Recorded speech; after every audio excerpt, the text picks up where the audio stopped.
Welcome to this candid conversation exclusively on I Dream. విష్ణుడోక్కడే విశ్వాంతరాత్ముడు విష్ణువు విష్ణువని పొగడవు మనసా అని పాడుకుంటూ ఉంటాం. విష్ణుమూర్తి 10వ అవతారం కల్కి అవతారం రాబోతోందన్నది భక్తుల నమ్మకం. ఈ కల్కి టైటిల్ మాత్రం ప్రస్తుతం సినిమాని గురించి తలుచుకుంటూ చాలా మంది ప్రేక్షకులకి, ముఖ్యంగా ప్రపంచవ్యాప్తంగా ప్రభాస్ ఫ్యాన్స్ కి బజ్ వర్డ్ అయిపోయింది. ఇంతకీ కల్కి సినిమా రిలీజ్ అయిన తర్వాత జరిగిన పరిణామాలు ఏంటి, కల్కి సినిమాలో పొందుపరిచిన అంశాలేంటి, డైరెక్టర్ ఆత్మ ఏమిటి, కథ అంతరాత్మ ఏమిటి, అన్ని విషయాలు ఓపెన్ గా మాట్లాడుకుందాం. I have with me film critic and analyst, senior journalist Bharadwaj గారు. నమస్కారం సార్. నమస్తే అండి. నేను పాడిన సంకీర్తన దాదాపు వర్తిస్తుంది కదా అందరికి? వర్తిస్తుందండి. యా. సో కల్కి అవతారం ఫస్ట్ ఆఫ్ ఆల్ మీకేం అర్థమైంది సార్? సినిమా మంచి టాక్ వస్తుంది, బాగా సూపర్ హిట్ అని అందరూ చాలా అప్రిషియేట్ చేస్తున్నారు. 191 కోట్లు. ఎంత సార్? 191 కోట్లు కలెక్ట్ చేసిందండి. రైట్. ఆ సినిమా 191.5 అనేది ఇప్పుడు అఫీషియల్గా రిలీజ్ చేశారు వాళ్ళు వరల్డ్ వైడ్. అమెరికాలో నిన్న దాదాపు 40 కోట్ల పైన కలెక్ట్ చేసింది అనేది రిపోర్ట్.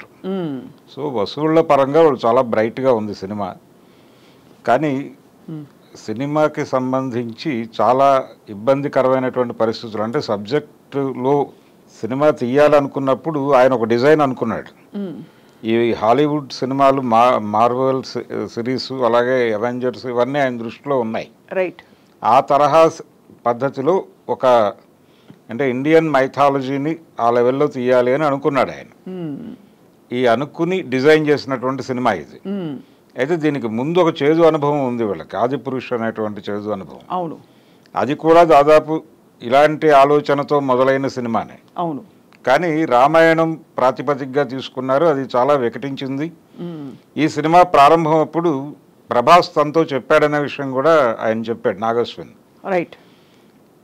ఆదిపురుష్ అనుభవం తనతో షేర్ చేసుకున్నాడు, చేసుకున్న విషయం ఆయన చెప్పాడు, అందువలన ఆ జాగ్రత్తలు తీసుకున్నానని చెప్పాడు ఈయన. అందుకని ఈ సినిమాలో ఇదేదో పురాణము అని చెబుతూనే పురాణంలా కాకుండా ఈ మార్వెల్ సిరీస్ లాగా వెళ్ళటం, అలాగే ఈ వీడియో గేమ్స్, ఈ సెల్ ఫోన్ యుగం పిల్లలకి కనెక్ట్ అయ్యే పద్ధతిలో డిజైన్ చేసుకున్నాడు ఈయన ఇది సినిమాని టోటల్గా. అవును. అందులో మనకి హాలీవుడ్ సినిమాల్లో ఈ కల్చర్ చాలా రోజుల నుంచి ఉంది, ఈ కాంప్లెక్స్ అనేటువంటి కాన్సెప్ట్. అవును. బైబిల్లో క్యారెక్టర్లు ఇప్పటి ప్రపంచంలో తిరిగేస్తూ ఉంటాయి. అవును. ఆ పద్ధతిని అడాప్ట్ చేసుకొని అశ్వత్థామను పట్టుకొచ్చాడు. అంటే పురాణాల్లో చిరంజీవులుగా ఉన్నటువంటి పాత్రల్ని వాడుకుని సినిమాలు తీయటం అనేది ఒక పద్ధతిగా తెలుగు డైరెక్టర్లు అవును అడాప్ట్ చేస్తున్నారు. అందులో ఆంజనేయ స్వామిని చూసాం మనం, ఇప్పుడు అశ్వత్థామని తీసుకొచ్చారు. ఇంకా ఎవరైనా చిరంజీవులు ఉన్నారేమో వెతికే ప్రయత్నం మొదలవుతుంది. ఖచ్చితంగా మిగతా దర్శకులకు కూడా ఐడియాలు ఉండాలి, దీనికి సీక్వెల్ కూడా రాబోతోంది కాబట్టి. సీక్వెల్ కాదండి, ఆయన సిరీసే చేసే ప్రయత్నంలో ఉన్నాడు ఇప్పుడు. ఇది సీక్వెల్ కూడా కాదు, సీక్వెల్ కాదు, సీక్వెల్ అనేది సిరీస్ అవుతుంది. అవునండి. అంటే ఆయన సినిమాటిక్ యూనివర్సిటీ అని ఏదో ప్రకటించాడు నిన్న. కాబట్టి ఇది డెఫినెట్గా ఒక 7-8 సినిమాలు ఈ సిరీస్లో చేసే ప్రయత్నంలో ఉన్నాడు ఆయన. రైట్. అంటే తన పద్ధతిలో పురాణాలు చెప్పే ప్రయత్నం. అవును. ఇప్పుడు ఏదైతే కల్కి ద్వారా ఆయన ఆడియన్స్ని కనెక్ట్ చేసుకున్నాడో, ఈ ఆడియన్స్కి పురాణాలు చెప్పే ప్రయత్నం మొదలుపెట్టాడు ఆయన. అవును. కల్కి పుట్టడానికి ముందేం జరిగింది అనేది ఈ సినిమా. అవును. కల్కి ఇంకా పుట్టలేదు. కల్కి జన్మతో ఎలా జరిగింది అనేది ఒక వెర్షన్ తీస్తారు. దీని తర్వాత అర్జునుడి క్యారెక్టరు, తర్వాత కర్ణుడికి ఉన్న కాన్ఫ్లిక్టు, ఇవన్నీ ఇలా రకరకాలుగా జరపచ్చు దీన్ని. అవును. అసలు కల్కి పుట్టడం అనేది 7వ ఎపిసోడో 8వ ఎపిసోడ్లోనో చేయొచ్చు. అవును. వాళ్ళ ఇష్టం, ఎలాగైనా ఆడుకోవచ్చు. అంటే ఆ అవకాశం మన పురాణాల్లో ఉంది, ఆ వెసులుబాటు. ఆ వెసులుబాటు ప్రకారం వెళ్ళే ప్రయత్నం చేస్తాడు ఆయన.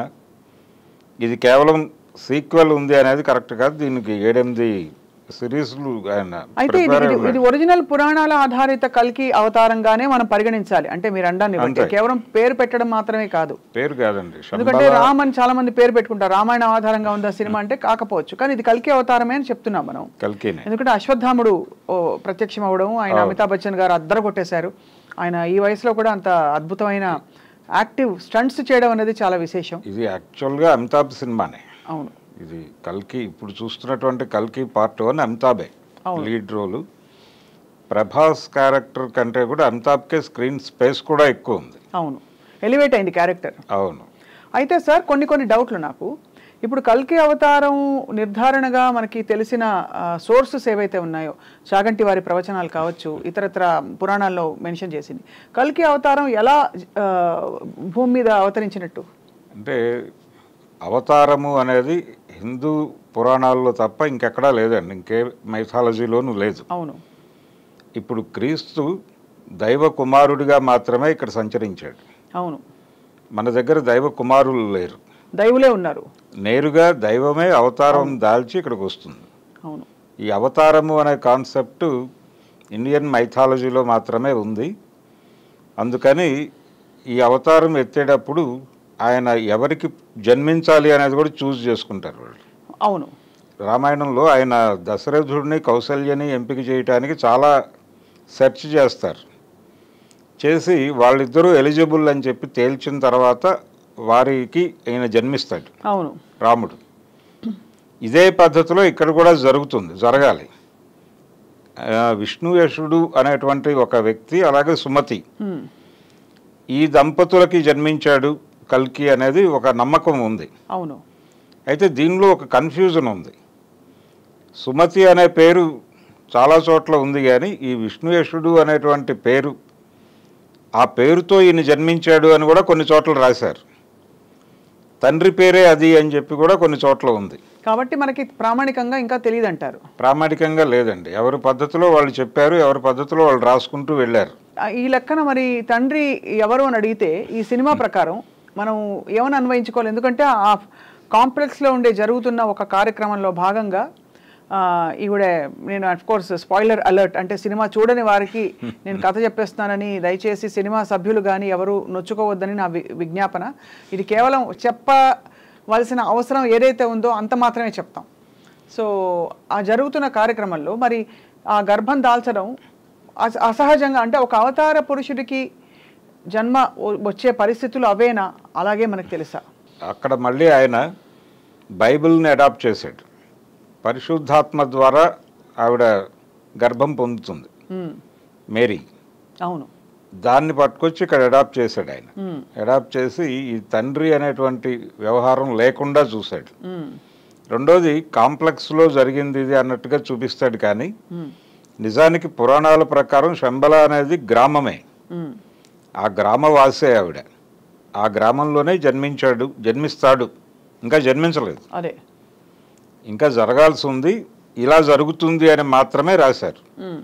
సో అక్కడ ఈయన లిబర్టీ తీసుకుని కాంప్లెక్స్లోకి తీసుకెళ్ళాడు. దీన్ని తీసుకెళ్ళి బైబిల్ అడాప్షన్ చేశాడు. అవును. చేయటం మాత్రమే కాకుండా బైబిల్ అడాప్షన్ 2-3 చోట్ల కనిపిస్తుంది ఈ కథలో. అవును. మరియం అని పేరు పెట్టడం, ఆ పేరు పెట్టడం, రైట్, అది ఇంకా డిస్కసివ్ పాయింట్గా మారలేదు, కానీ అది ఒక ప్రయోగంగానే చూడాలి. ఏది లేకపోయినా భరద్వాజ్ గారు, అంటే మామూలుగా అక్కడ మీరు ఏమైనా ఇప్పుడు సుబ్బలక్ష్మి అని పెట్టచ్చు పేరు, మహేశ్వరి అని పెట్టచ్చు. ఒక డైరెక్టర్, అందుకు కూడా నాగశ్విన్ అత్యంత స్పష్టత ఉండే దర్శకులు, ఎంత పట్టు ఉంటే సబ్జెక్ట్ మీద, క్రాఫ్ట్స్ మీద, ఇంతమంది దిగ్గజాలను ఒక చోటకి చేరుస్తారు. ఆయన పనిగట్టుకుని మరియం అని పేరు పెట్టారంటే దానికి కారణం ఉంటుంది. అంటే మరియం అనేదేమో ఇస్లాంలో ఉన్నటువంటి పేరండి. అవును. అవును. మరియా అని కూడా ఒక చోట అంటారు. అవును. ఈ మరియా అనేదేమో క్రిస్టియానిటీ. అయితే హిందూ మతము, ఇస్లాము, క్రిస్టియానిటీ మూడిటి మధ్య ఒక పోలిక ఉన్నమాట వాస్తవం పేర్లకు సంబంధించి. అవును. ఇబ్రహీం, అబ్రహాం, అవును, అలాగే బ్రహ్మ, బృహస్పతి, ఈ పేర్లన్నీ ఒకలాగానే కనిపిస్తాయి. ఎందుకంటే యేసుక్రీస్తుని ఇస్లాం ఆమోదిస్తుంది. అదే, అది కొత్త నిబంధన అనటంలోనే అది దాంతో రిలేట్ అయి ఉంది అనేది ప్రపంచానికి తెలియజేశారు వాళ్ళు. అందుకని ఇక్కడ మనకి భాగవతానికి, బైబిల్కి కూడా చాలా పోలికలు కనిపిస్తాయి. కరెక్ట్. కృష్ణుడి జన్మ, క్రీస్తు జన్మ దాదాపు ఒకేలాగా జరుగుతుంది. ఈయనేమో జైల్లో పుట్టిన తర్వాత ఈ బిడ్డను తీసుకుని వసుదేవుడు వెళ్ళిపోతాడు. అవును. ఆయనేమో అక్కడ కూడా శిశువుల్ని చంపేస్తూ ఉంటారు. దాని నుంచి తప్పించుకోవటానికి పశువుల పాకలో ఆవిడ కంటుంది అతన్ని. ఇక్కడేమో మనకి గోవుల వద్ద అంటే వీళ్ళు గోవుల దగ్గర పెరగటమా, ఆయన గోపాలుడిగా ఉంటాడు, ఈయన కూడా పశువులు కాపరే. అవునే. అలా భాగవతానికి బైబిల్కి చాలా దగ్గర పోలికలు చాలా ఏరియాల్లో కనిపిస్తుంది. అవును. ఈ పోలికలు ఇవన్నీ కూడా సినిమాకి వాడారు వీళ్ళు. ఈ వాడే ప్రయత్నం. రెండోది ఆయన ఒక్కడే కాదండి, ఈ స్క్రిప్ట్ కోసం అని చెప్పి సంగీతం శ్రీనివాసరావు గారిని కూడా కూర్చోబెట్టారు. ఆయన కంట్రిబ్యూషన్ కూడా ఉంది దీనిలో, కల్కిలో. అంటే ఈ కల్కి వీళ్ళు అనుకున్నటువంటిది మొదట అనుకున్నది ఒకటే సినిమాగా చేయాలనుకున్నారు. అదే ఇప్పుడు అది సిరీస్గా మారుతున్నటువంటి పరిణామం చూస్తున్నాం. రైట్. పార్ట్ 2 అయితే ఉంటుంది గ్యారంటీగా. సక్సెస్ మీద మిగిలిన సినిమాలు ఆధారపడి ఉంటాయి ఖచ్చితంగా. కానీ ఇది ఒక అంటే ఒక హోల్సమ్ ఒక మెగా బ్లాక్ బస్టర్కి కావాల్సిన గుణాలన్నీ, అంటే ఇంత పెద్ద స్టార్ కాస్ట్ని చిన్న పాత్రల కోసం కూడా పెద్ద పెద్ద స్టార్స్ని ఒప్పించడం విశేషం కదా సార్, ఏమంటారు? అదొక డెలిబరేట్ చాయిస్ అంటారా, డెలిబరేట్ డెసిషన్ అంటారా వీళ్ళందరూ పెద్ద పెద్ద వాళ్ళు తీసుకురావడం? అంటే మార్కెట్ సినిమాని ఏ స్కేల్లో చెబుతున్నాం అనే దాన్ని బట్టి ఆ స్కేల్లో చెబితే తప్ప ఆ బడ్జెట్ వర్కౌట్ అవ్వదు. ఆ బడ్జెట్ వర్కౌట్ అవ్వాలి అంటే, ఆ మార్కెట్ వర్కౌట్ అవ్వాలి అంటే వీళ్ళందరినీ తీసుకురావాలి. అందుకని అమితాబ్ అవసరం అయ్యాడు, కమల్ హాసన్ అవసరం అయ్యాడు, దీపిక అవసరం అయింది వాళ్ళకి, విజయ్ దేవరకొండ వీళ్ళందరినీ అంటే ఇందులో వైజయంతిలో పర్టికులర్గా ఈ యంగ్ జనరేషన్ అశ్విని దత్ గారి తర్వాత వచ్చినటువంటి ఆయన పిల్లలు, అల్లుడు, వీళ్లతో ట్రావెల్ అయినటువంటి కొంతమంది ఆర్టిస్టులు చాలా కనిపించారు సినిమాలో. అవును.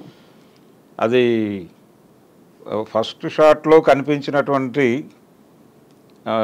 ఆవిడ అంటే మనకి చాలా తెలుగు సినిమాల్లో నటించినప్పటికీ సీతారామం ద్వారా తెలిసినటువంటి ఆర్టిస్ట్ ఆవిడ పేరు మృణాల్ దగ్గర నుంచి మొదలు పెడితే చాలామంది ఆర్టిస్టులు వీళ్ళ సినిమాల్లో పర్టికులర్గా యాక్ట్ చేసిన వాళ్ళు కనిపించారు. విజయ్ దేవరకొండ కూడా అలాగే వచ్చాడు దీనిలోకి. సమంత తప్ప దాదాపుగా అందరూ వాళ్ళ టీం ఉంది. రైట్. సో మొత్తానికి సార్ ఈ సినిమాలో ఆఫ్కోర్స్ మీరు ఈ ప్రశ్నకి మనకి సమాధానం రాలేదు. అంటే మరియం అనే పేరు పెట్టడంలో ఆంతర్యం ఏమిటి, అలాగే ఆఫ్రికా ఖండం నుంచి అంటే 2998లో బహుశా అంటే ఇప్పటి నుంచి 900 పైచిలకు సంవత్సరాల తర్వాత బహుశా గ్రహం అంతా అలా మారి ఉంటుందనే ఒక క్రియేటివ్ ఇమాజినేషన్ అంటారా? అక్కడ పూర్తిగా మెషిన్స్ లా కనిపించడం అందరూ. అవును. కానీ ఎక్కడో మళ్ళీ మన నేటివ్ సెన్సిబిలిటీస్ ఎక్కడా పోలేదు. రెండోది శంబలకి వెళ్ళినప్పుడు అక్కడ వాళ్ళ కాస్ట్యూమ్ డిజైనింగ్ అంతా కూడా మళ్ళీ సాంప్రదాయంలోకి తీసుకొచ్చారు. అవును.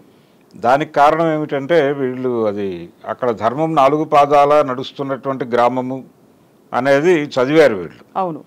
ఆ చదవటం వలన అక్కడ చొరవ తీసుకునే ప్రయత్నం చేయలేదు.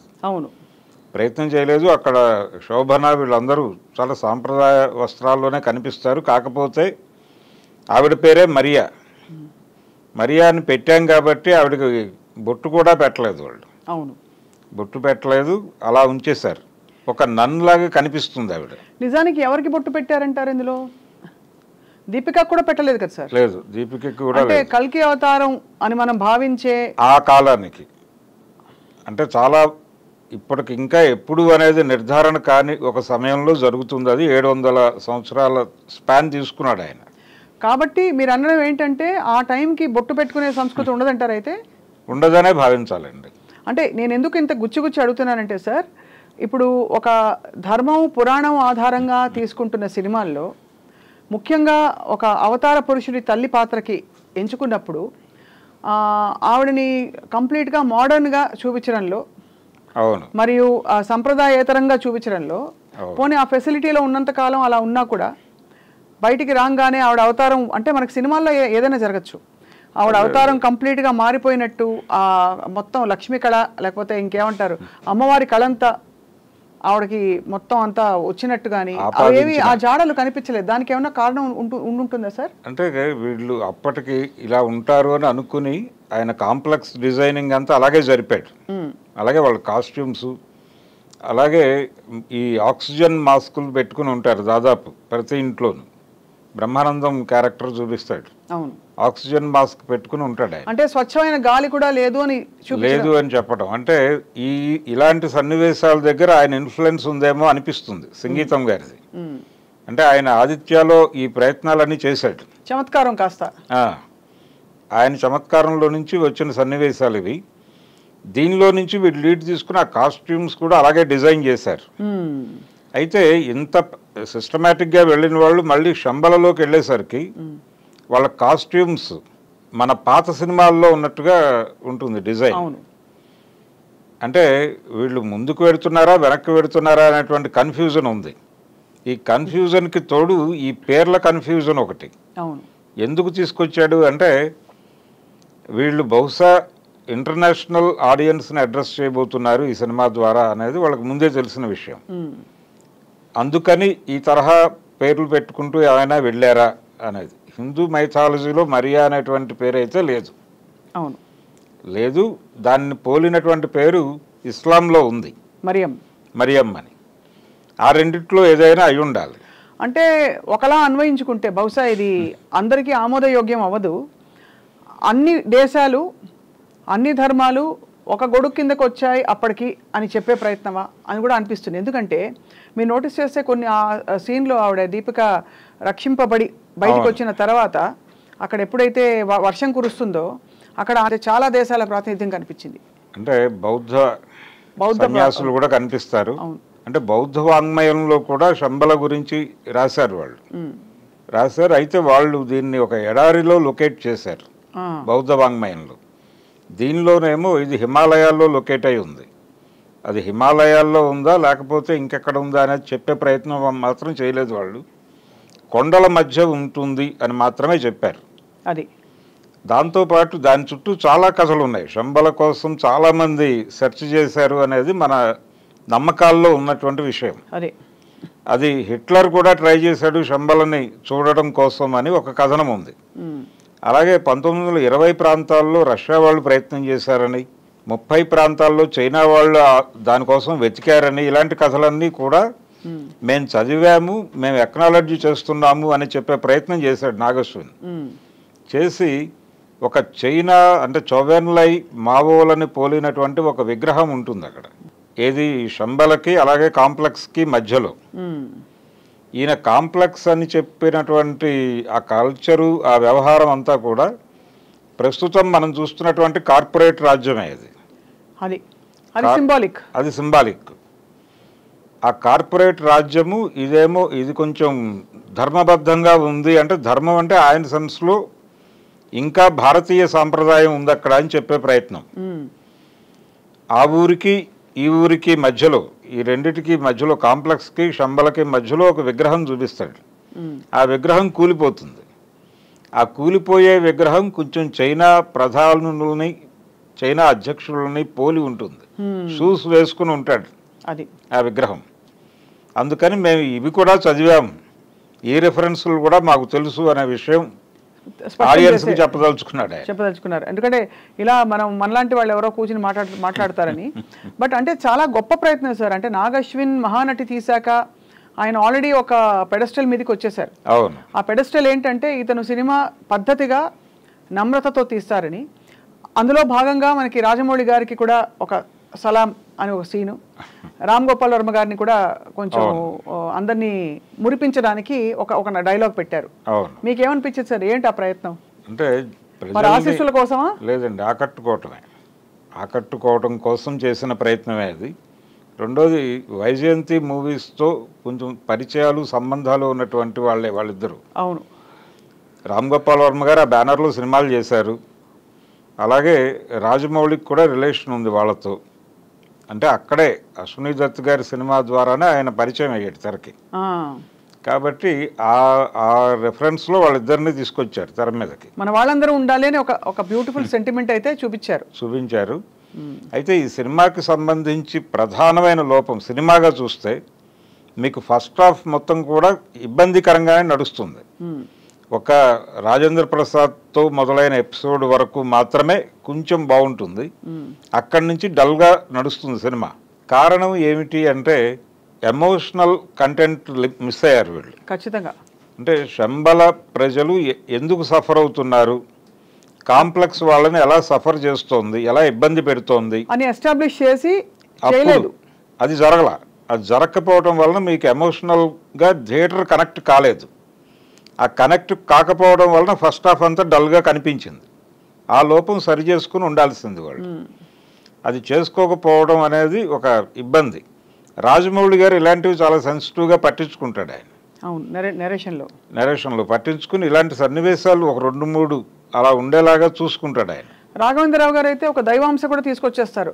అంటే ఒక అవతార పురుషుడు గర్భం దాల్చినప్పుడు ఎలా ప్రకృతి మొత్తం యావత్ సృష్టి అంతా కూడా కదిలిపోతుందో, పులకించిపోవడం, అలాగే దేవతలు ఎలా పైనుంచి ఆశీర్వదించి వాళ్ళు కూడా సంబరం జరుపుకుంటారు. అన్ని లోకాల తాలూకు ఇవి ఎక్కడో అంతంత అందిస్తారు. అవును, అన్నమయ్యే తెలుగు పదానికి జన్మదినం అని ఆయన చెప్పడం ద్వారా బోర్డు కథ చెప్పేశారు ఆ 4 లైన్లో. కానీ ఇక్కడ పాటలు లేకపోవడం మరొక విశేషం సార్. అంటే ఉండనట్టు ఉన్నాయి పాటలు. వీళ్ళు వాడాలని అనుకోలేదండి. పాటల మీద సినిమా నడపాలనేటువంటి ఏ రకమైన అభిప్రాయం వాళ్ళకి లేదు. టైం లేదు పాటలకి, అసలు టైం లేదు. టైం లేకపోవడానికి కూడా అంత పెద్ద ఇదేం కనబడలేదు అక్కడ. ఎంతసేపు అది మెకానికల్గా నడుస్తుంది సినిమా. అవును, ఫస్ట్ హాఫ్ అంతా. రెండోది కర్ణుడి క్యారెక్టర్, కర్ణుడి పాత్ర అనేది వాళ్ళు చివరిలో చెప్పేశారు. చెప్పిన తర్వాత అంటే అప్పటి వరకు తన చేతికర్రగా వాడింది కర్ణుడి చాపము అని ఆయన అమితాబ్ క్యారెక్టర్తో చెప్పించారు. అయితే కర్ణుడు అక్కడేమో అర్జునుడిగా విజయ్ దేవరకొండను చూపించిన తర్వాత కర్ణుడు నేను ఇప్పటివరకు ఏ యుద్ధంలోనూ ఓడిపోలేదు అంటాడు ఆయన. ఇప్పుడు దాని మీద బయట ట్రోల్ మొదలైంది. ఆ కర్ణుడు జీవితం అంతా ఓటమే కదా, ఆ డైలాగ్ ఎందుకు పెట్టారు అని మాట్లాడుతున్నారు. కానీ నిజానికి గెలిపే అయింది. కర్ణుడి క్యారెక్టర్ని ఒక అంటే ఆయన ఏదో ఓడిపోయాడు అన్న సెన్స్లో, అర్జునుడి చేతిలో చనిపోయాడు కాబట్టి ఓడిపోయాడు అన్నట్టుగా మాట్లాడుకోవాల్సిన అవసరం లేదు. ఆ ఓటమికి కారణాలు కూడా ఎస్టాబ్లిష్ అయి ఉన్నాయి, జనాలకి గుర్తుండి ఉంటాయి. అవును, ఆయనకు అనేక శాపాలు ఉన్నాయి. ఆ శాపాల ప్రభావం వలన చనిపోయాడు అనేది ఒక ఎస్టాబ్లిష్మెంట్ ఉంది. అలాగే ఆయన రాధేయుడిగా పిలిచారు, అలాగే సూతపుత్రుడు అన్నారు ఆయన్ని. రిజర్వేషన్ సందర్భంగా ప్రతిభ అనేటువంటి ఒక ఆర్గ్యుమెంట్ వచ్చింది. అంటే ప్రతిభ అనే పేరుతో కింది కులాల వాళ్ళ మీద పై కులాల వాళ్ళు అజమాయిషీ చేస్తున్నారు అనేటువంటి ఒక ఆర్గ్యుమెంట్ వచ్చింది. అంటే వాళ్ళకి పుట్టుకరీత్యా ఇంట్లోనే చదువు ఉంటుంది, వాళ్ళు అక్కడే నేర్చుకుంటారు ఇంట్లోనే. అంటే అక్షరాభ్యాసం అనేది ఒక కార్యక్రమంతో వాళ్ళకి చదువు చెప్పడం అని మొదలై వాడు ఫస్ట్ క్లాస్లో చేరే టైంకే చాలా స్కాలర్ అయి ఉంటాడు. రైట్. కింది కులాల నుంచి, దళిత కులాల నుంచి వచ్చే కుర్రాళ్ళకి ఆ రకమైనటువంటిది ఏది ఉండదు, అక్కడే నేర్చుకోవాలి వాళ్ళు ఏది నేర్చుకున్నా. అవును. దాంతో వాళ్ళకి వీళ్ళకి మధ్య గ్యాప్ విపరీతంగా ఉంటుంది. ఈ గ్యాప్ ఉండటం అనేది వీళ్ళిద్దరినీ ఒకేసారి పోటీకి పెట్టడం రైట్ అన్నప్పుడు కుంటివాడిని కాళ్ళు ఉన్నవాడిని కలిపి ఒకే లైన్ మీద నుంచోబెట్టి పరిగెట్టమన్నట్టు అవుతుంది. ఇది ఒక సినిమాలో మోదుకూరి జాన్సన్ గారు రాశాడు డైలాగు. అదే అంటే కర్ణుడి క్యారెక్టర్కి కథానాయకుని కథ అని ఎన్టీ రామారావు గారి సినిమా, దానిలో ఆయన సినిమా యాక్టరు కర్ణుడి క్యారెక్టర్ చేస్తాడు.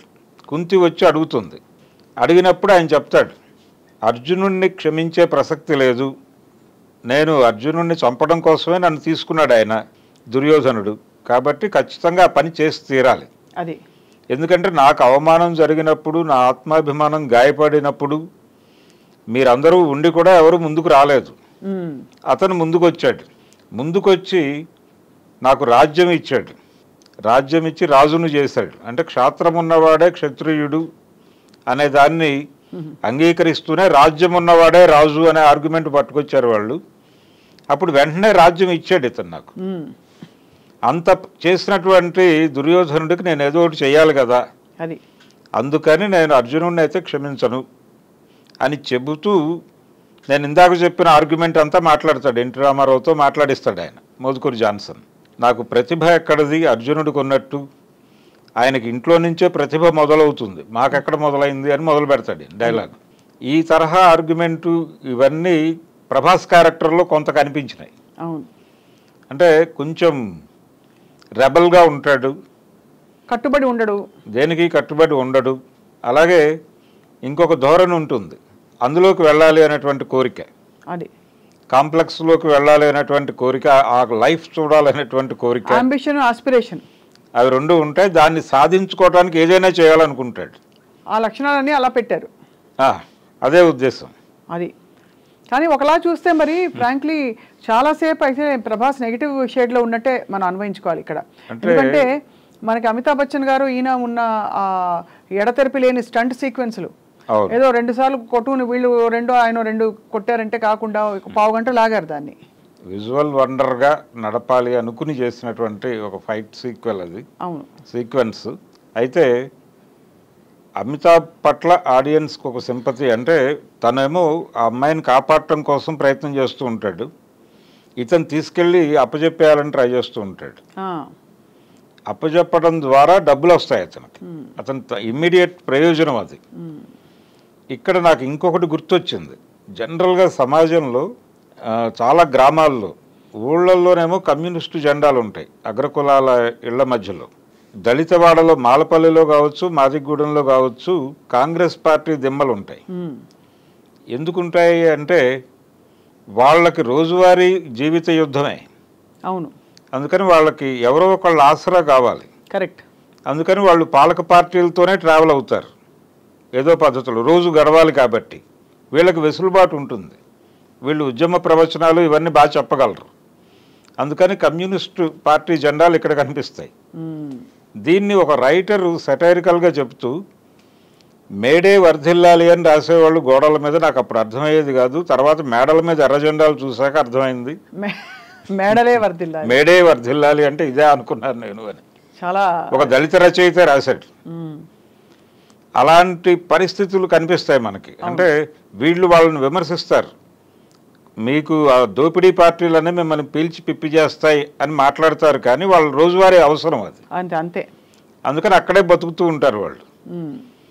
అది కూడా నాకు ఇక్కడ కన్వే అయింది. అంటే ఇతను ఆ అమ్మాయిని తీసుకెళ్ళి ఏదో రకంగా అప్పచెప్పి బెటర్ లైఫ్లోకి వెళ్ళాలి, ఏదైనా చేసి వెళ్ళాలి అనేటువంటి ఒక తాపత్రయం అది బాగా అనిపించింది.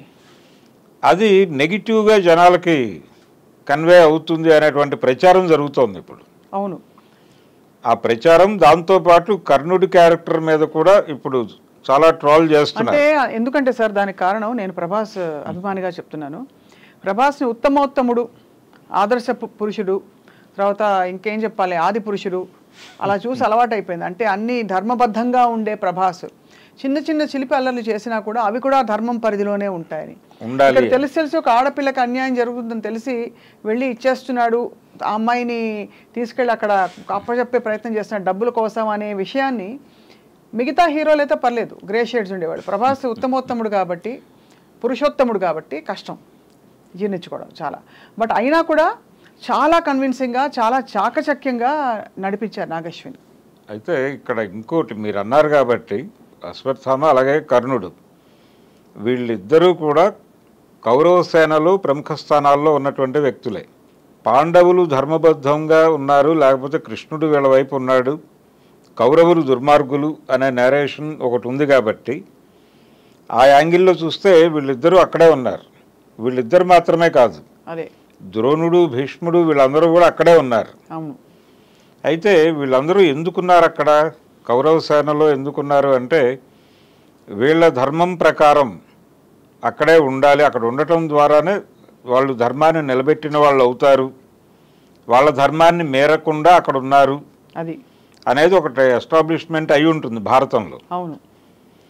దుర్యోధనుడు ఎందుకు కర్ణుడిని ఎంకరేజ్ చేస్తాడు అంటే వీళ్ళందరూ నా శిబిరంలో ఉన్నారు, యోధాను యోధులు, భీష్ముడు ఉన్నాడు, ద్రోణుడు ఉన్నాడు, కృపాచార్యుడు ఉన్నాడు, అశ్వత్థామ ఉన్నాడు, కానీ వీళ్ళ మనసులో అర్జునుడి మీద ఒక సాఫ్ట్ కార్నర్ ఉంది అని గుర్తించి వీళ్ళతో సంబంధం లేకుండా నేరుగా తనతో కాంట్రాక్ట్లో ఉండేటువంటి ఒక యోధుడి కోసం ప్రయత్నించి కర్ణుడిని ఐడెంటిఫై చేసి తను పికప్ చేస్తాడు.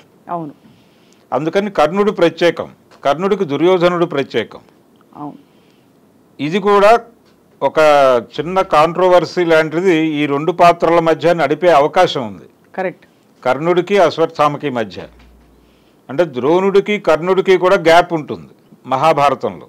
అలాగే మిగిలిన భీష్ముడికి కర్ణుడికి మధ్య గ్యాప్ ఉంటుంది. ఆయన చివరిలో చనిపోయే ముందు సారీ చెప్తాడు కర్ణుడికి, నేను వాంటెడ్గానే నిన్ను దూరం పెట్టాను అని. అవును. ఇవన్నీ కూడా ఈ కథలో ఎక్కడో చోట వాడే ప్రయత్నం జరుగుతుంది భవిష్యత్తులో. అవును, దానికి స్కోప్ తీసుకున్నాడు ఆయన.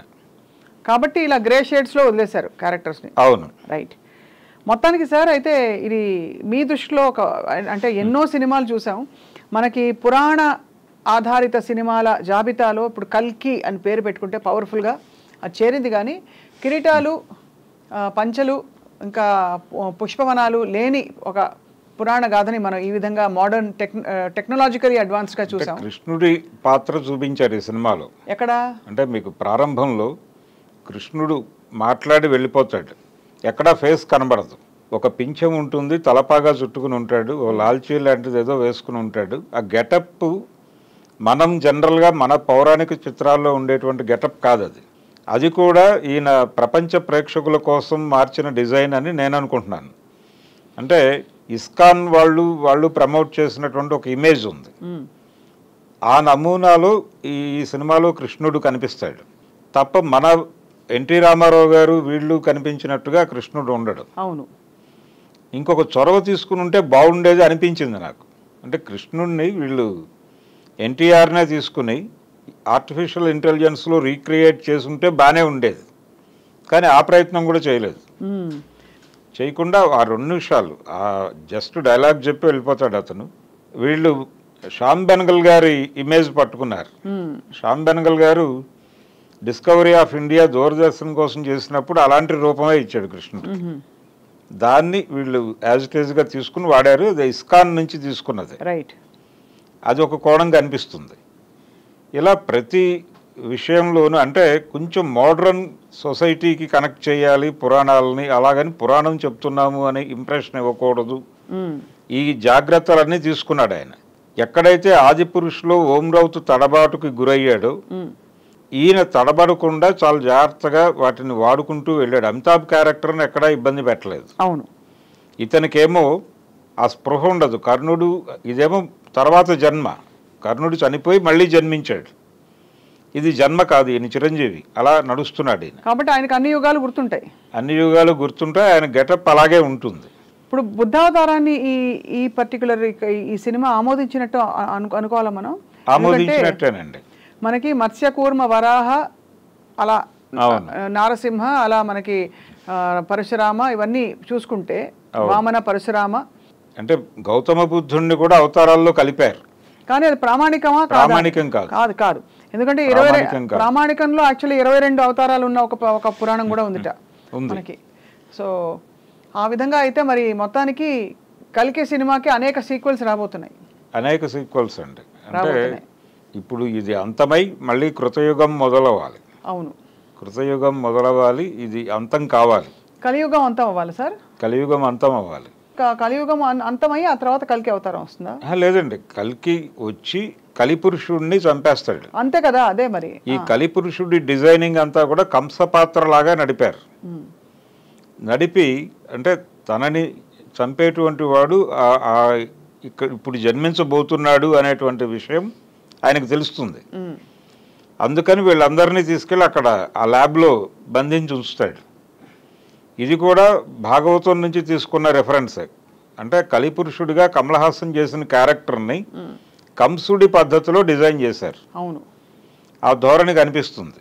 ఇక పుట్టేశాడు, పుట్టేస్తున్నాడు అనే విషయం క్లారిటీ వచ్చేసింది. శంబలలో ఉంది అమ్మాయి అనేది క్లారిటీ వచ్చిన తర్వాత ఇప్పుడు నేనే బయలుదేరుతున్నాను అంటాడు ఆయన. అంటే కల్కి జన్మ తర్వాత జరిగేటువంటి కాన్ఫ్లిక్ట్ ఇవన్నీ నేను నెక్స్ట్ పార్ట్లో చూపించబోతున్నాను అని ఇండికేట్ చేశాడు. అవును, డైరెక్టర్. ఇంకా అనేక విషయాలు పట్టుకురావాల్సినవి ఉన్నాయి కాబట్టి 3-4 సినిమాలు చేసే ఇది ఉంది. కానీ ఇది ఎమోషనల్ డ్రైవ్ ఉండాలి. మీరు తెలివిగా ఈ నెక్స్ట్ రాబోయే సీక్వెల్స్లో అది తప్పకుండా మరింత పొందుపరుస్తారని అనిపిస్తుంది సార్. ఇక్కడ ఏమైందంటే ముందు మొదలు పెట్టేసి బహుశా ఆ తర్వాత అప్పటికే 3 గంటల పైన సినిమా. అవును, కాబట్టి దాన్ని ఇంకా జస్టిఫై చేయడానికి ఎంతకంటే నిడివి పెంచలేరు. అంటే వీళ్ళు మొదట అనుకున్నది 2 భాగాలని కూడా అనుకోలేదండి. 2 భాగాలు అనుకోలేదు, ఒకటే సినిమా అని అనుకున్నారు. మొదలైన తర్వాత సీక్వెల్ ఆలోచన వచ్చింది. దాని ఎక్స్టెన్షన్లో వీళ్ళకి సిరీస్ కూడా చేయటానికి అవకాశం ఉంది అని అనిపించింది. అదే అనిపించి ఆ తరహా స్టేట్మెంట్ ఇచ్చాడు ఆయన. అందుకని కొంత మొదటి భాగం అంటే ఫస్ట్ హాఫ్ కొంచెం ఇబ్బంది పెట్టింది. అక్కడికి రాజేంద్ర ప్రసాద్ ఉన్నంత వరకు ఆ ఎమోషన్ నడిపాడు అతను. దానికంటే కూడా బలమైనటువంటి ఎమోషన్ సీన్స్ 2-3 ఉండాలి. శంబల ఎక్కడ సఫర్ అవుతోంది, ఆ ప్రజలు ఎందుకు దాని మీద పోరాటం చేయాలనుకుంటున్నారు, వీళ్ళందరినీ తీసుకెళ్ళి ఏం చేయబోతున్నాడు అతను, దీనికి సంబంధించినటువంటి కొన్ని ఎమోషనల్ సీన్స్ పడి ఉంటే బహుశా ఇది నెక్స్ట్ లెవెల్లో ఉండేది. అయితే ఎక్కడా కూడా ఇబ్బంది పెట్టలేదు. ఇబ్బంది పెట్టకపోవటం అనేది అంటే ప్రధానంగా ఒక పాత ఇది ఉంది, పురాణ విమర్శ చేయొచ్చు కానీ రెడిక్యూల్ చేయకూడదు, ఖచ్చితంగా అపహాస్యం చేయకూడదు. ఇందులో అపహాస్యం చేసినట్టుగా అనిపించలేదు. కొంచెం లిబర్టీ తీసుకున్నాడు. ఆ లిబర్టీ తీసుకునేటువంటి ప్రయత్నంలో ఒక అడుగు అటు ఇటు పడింది కానీ అపహాస్యం చేయాలి అనేటువంటి ధోరణి కనిపించలేదు. రైట్. ఆ కనిపించకపోవడం వలన సినిమా కొంత సేవ్ అయింది. ఇప్పుడు కూడా కొంతమంది విమర్శలు మొదలైనాయి ఇప్పుడిప్పుడే సోషల్ మీడియాలో. ఇది దానవేరు సూరకర్ణ ఈ సినిమాల్లో కనిపించినటువంటి ఒక ధోరణి, అంటే బ్రాహ్మణ వ్యతిరేక ధోరణి ఏదో ఈ సినిమాలో కూడా నర్మగర్భంగా కనిపిస్తోంది అని 2-3 మాట్లాడటం మొదలైంది. ఇంకా అది మెయిన్ స్ట్రీమ్లోకి రాలేదు కానీ ఆ ఆలోచన వచ్చింది, ఆలోచన మొదలైంది ఒక స్రవంతి. చూడాలి అది ఎలా ఏ షేప్ తీసుకుంటుంది అనేది. కానీ చాలా రసవత్తరమైన సంభాషణ సార్ ఇది భరద్వాజ్ గారు. ఇంకా మరి ఒకటి మరియం, తర్వాత దీపిక ఆహార్యం, తన వేషధారణ, వీటిపై తప్పకుండా స్పష్టత వస్తుంది రాబోయే రోజులోని. తను మాట్లాడతాడు డెఫినెట్గా. నాగశ్విన్ మాట్లాడినప్పుడు ఆయన కాంటాక్ట్ చేసే ప్రయత్నం మేము చేస్తున్నాం. ఆయన మాట్లాడినప్పుడు బహుశా అన్నీ మనకి తేటతెల్లం అవుతాయి. ప్రస్తుతానికి కల్కి టీం అందరికీ మనస్ఫూర్తిగా అభినందనలు for this grand wonderful attempt. అంటే ఇంతమందిని ఒక్క తాటిపైకి తీసుకురావడం, పాన్ ఇండియాని మించిపోయిన సినిమా ఇది. అంటే తెలుగు సినిమా ఈ లెవెల్లో చేయవచ్చు అనేది తను చూపించాడు. అంటే రాజమౌళి కూడా ఇలాంటి ప్రయోగాలు చేయలే. తను పాన్ ఇండియా మార్కెట్ని అడ్రస్ చేయాలనుకున్నప్పుడు ఒక జానపద కథతో వెళదామనే పద్ధతిలోనే ఆలోచించాడు. అవును. ఈయన దాన్ని మించి వెళ్ళాడు. అంటే తను ఆ సినిమాలు చూస్తూ పెరిగినటువంటి జనరేషన్. నాగశ్విన్ కూడా ఈ మార్వెల్ సిరీస్ ఇవన్నీ చూస్తూ పెరిగాడు అతను. ఈ టెక్నాలజీతో పాటు పెరిగాడు. అందుకని ఆ డ్రీమ్ ఉంది అతనికి, ఆ డ్రీమ్ ఉంది. అలాంటి సినిమా ఒకటి చెయ్యాలి అనేటువంటి తపనలో నుంచి ఒక ఆలంబనగా ఆయన ఇండియన్ మైథాలజీని తీసుకున్నాడు.